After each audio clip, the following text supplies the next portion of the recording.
Hi welcome to STV national.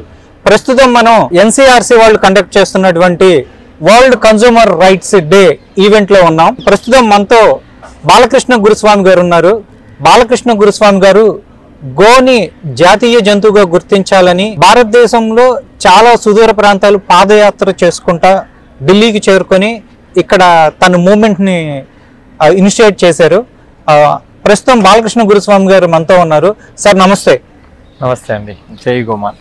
Sir how are you? Yeah fine అండి, everything fine. Sir అసలు ఈ గోవు మీద ఇంత ఇనిషియేషన్ తీసుకోవటానికి గల కారణాలు? ఇప్పుడు భారతదేశ ఆర్థిక వ్యవస్థ పూర్తిగా గోవుపై ఆధారపడ్డది. అలాంటి గోవు భారతదేశ వ్యాప్తంగా రోజు 50,000 పైగా గోవులను అతి కిరాతంగా చంపేస్తున్నారు. గోవు అనేది అందరికీ అవసరం. గావు విశ్వస్య మాతర అన్నారు. అంటే ఆవు ప్రపంచ మానవాళికి అవసరం. అలాంటి ఆవు అన్యాక్రాంతం అయిపోయే పరిస్థితి ఏర్పడుతుందని చెప్పి ఆవు మహత్యాన్ని ప్రజలందరికీ తెలియజేయాలని చెప్పి, అదేవిధంగా ఆవును జాతీయ ప్రాణిగా నేషనల్ యానిమల్గా డిక్లేర్ చేయాలని చెప్పి నేను ఈ యొక్క మహా పాదయాత్రలు ప్రారంభించడం జరిగింది. హైదరాబాద్ నుంచి ఢిల్లీ వరకు పాదయాత్ర చేయడం జరిగింది. ఎన్ని వేల కిలోమీటర్లు అండి? ఇప్పటి వరకు నేను హైదరాబాద్ నుంచి తిరుమలకు 6 సార్లు గోసేవే గోవిందుడి సేవ అని గోవులను కాపాడాలని మొదలుపెడుతూ ఆవులతోని తిరుమల వరకు పాదయాత్రలు చేశాను. అదేవిధంగా హైదరాబాద్ నుంచి అరుణాచలం వరకు మొన్న ఆగస్టులో 100 మందికి పైగా ఈ పాదయాత్రలో 2 గోవులతో సహా పాదయాత్రలు చేయడం జరిగింది. ప్రతి ఊరు వాడ మా అఖిల భారత గోసేవ ఫౌండేషన్ ముఖ్య ఉద్దేశం ఒకటే, అందరి గుండెల్లో ఆవును నింపాలని. ఈరోజు రైతులు ఆవులను అమ్ముకోవద్దు, ఆవులను నమ్ముకోవాలనే ఒక కాన్సెప్ట్ పైన ఆవు యొక్క మహత్యాన్ని చెప్పుకుంటూ తిరుగుతున్నాను. ఎందుకంటే ఈరోజు కేంద్ర రాష్ట్ర ప్రభుత్వాలు 2 కూడా ఈ ఆవుపై దృష్టి సారించాలి. మనందరం కూడా పేద మధ్య తరగతి కుటుంబీకులం. మనకు కావాల్సింది ఆరోగ్యం. ఈ ఆరోగ్యం ఒక్క ఆవుతో మాత్రమే సాధ్యం. ఆవుతోనే ఆరోగ్యం, ఆవుతోనే ఐశ్వర్యం, ఆవుతోనే అభివృద్ధి, ఆవుతోనే అన్ని అద్భుతాలు జరుగుతాయి. అలాంటి ఆవు మన మధ్యన భగవంతుడు మనల్ని సృష్టించే కంటే ముందే ఈ భూమిపై సురభి అనే పేరుతో గోవుని సృష్టించడం జరిగింది. ఆ గోవు అమ్మ పాల తర్వాత అమ్మ 2 ఏళ్ళు పాలిస్తే ఈ గోవు జీవితకాలం పాలిస్తుంది. ఈరోజు పంచగవ్య ఆవు మూత్రము, ఆవు పేడ, ఆవు నెయ్యి, ఆవు పెరుగు, అదేవిధంగా ఇవన్నీ ఆవు పంచగవ్యాలతోనే ఈరోజు మన భారతదేశం మొత్తం నడుస్తుంది. సనాతన ధర్మం పూర్తిగా ఈ గోవుపై ఆధారపడి ఉన్నది. పంచగవ్యాలు లేకపోతే యజ్ఞయాగాది క్రతువులు లేవు. యజ్ఞయాగాది క్రతువులు లేకపోతే వర్షాలు లేవు. వర్షాలు లేకపోతే ఈ భూమిపై పంటలు పండాయి. ఈరోజు మన పిల్లలకు రాబోయే తరానికి మనం ఆహారం అందించాలంటే ఖచ్చితంగా ఆరోగ్యకరమైన పంటలు కావాలి. ఈరోజు భూమి రామాయణ మహాభారత కాలం నుంచి మనము ఈ భూమిపై వ్యవసాయం చేస్తూ వచ్చాం. కానీ ఒక 50 ఏళ్ళ నుంచి ఈ భూమిపై దాదాపుగా పురుగుల మందులు, క్రిమిసంహారక మందులు, ఇవన్నీ పెప్సిటైజ్తోని భూమి పూర్తిగా నాశనమైంది. ఈరోజు మన పిల్లలకు మనం తింటున్నదంతా విషాహారం. అలాంటి విషాహారం మనకొద్దు. పూర్వము ఎడ్లతో వ్యవసాయం చేసేవారు, గోవులు ఉండేవి ప్రతి వ్యవసాయ క్షేత్రంలో. అలాంటి గోవుల అవసరం ఎంతైనా ఉంది.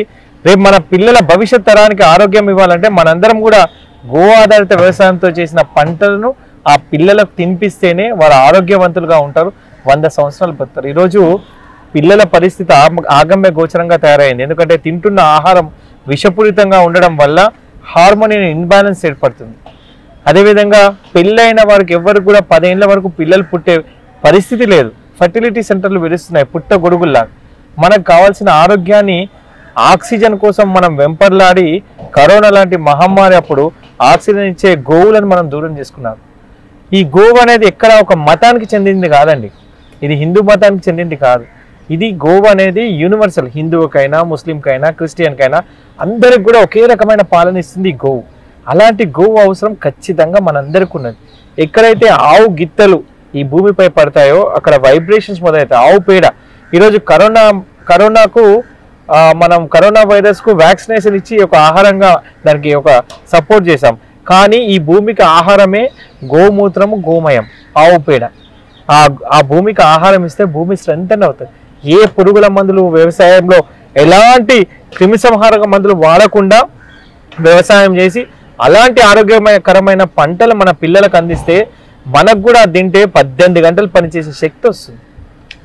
ఎన్సిఆర్సి వాళ్ళు ఈరోజు మీకు మీ సేవలను గుర్తించి మీకు అవార్డు ఇచ్చారు, దాని మీద మీ అభిప్రాయం చెప్పండి.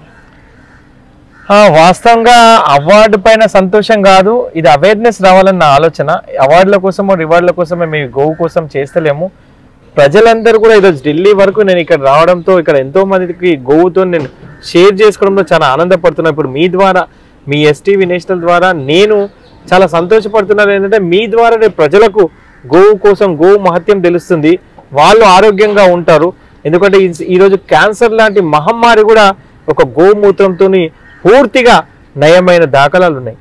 పంచగవ్యాలతోని ఎన్నో రకాలుగా వ్యాధులు నిరోధవుతాయి. ఈరోజు మీకు తెలుసో లేదో, అమెరికా లాంటి పాశ్చాత్య దేశాల్లో కౌ కడ్లింగ్ పేరుతోని ఒక ఆవుతో ఒక 15 నిమిషాలు గడిపినట్టయితే ఆ ఆవు మన మానసిక రుగ్మతలు, హై బీపీ లాంటివి కూడా పూర్తిగా వెళ్ళిపోతున్నాయి. కాబట్టి ఒక ఆవుతో మమేకం. అందుకే ఈ మధ్యకాలంలో మేము కౌ హగ్ డే అని చెప్పి ఒక ప్రోగ్రామ్ చేయడం జరిగింది.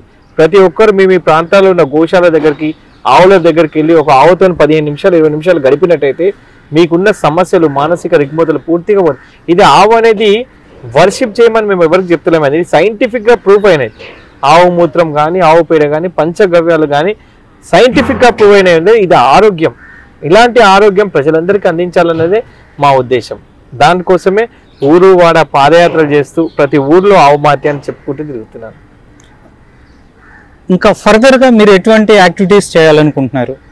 నేను ప్రధానమంత్రి గారికి, అదేవిధంగా రాష్ట్ర ముఖ్యమంత్రి గారికి, వీరందరికీ కూడా విజ్ఞాపన చేస్తున్నాను. ఏంటంటే గోవును జాతీయ ప్రాణిగా ప్రకటించండి. గోవు నేషనల్ యానిమల్గా డిక్లేర్ చేసినట్టయితే రాజ్యాంగబద్ధంగా అది బతుకుతుంది.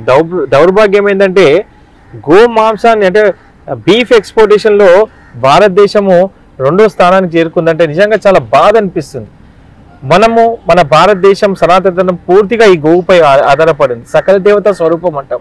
అలాంటి గోవును విచక్షణ రహితంగా చంపుతూ విదేశాలకు ఈ మాంసాన్ని ఎక్స్పోర్ట్ చేయాల్సిన దౌర్భాగ్యం మనకెందుకు? భారతదేశం అంటేనే సనాతన ధర్మం, హైందవత్వానికి ప్రతీక భారతదేశం. ఈరోజు ప్రపంచానికి నాగరికత నేర్పింది మన భారతదేశం. అలాంటి నాగరికత ఈ గోవుతోనే సాధ్యమైంది.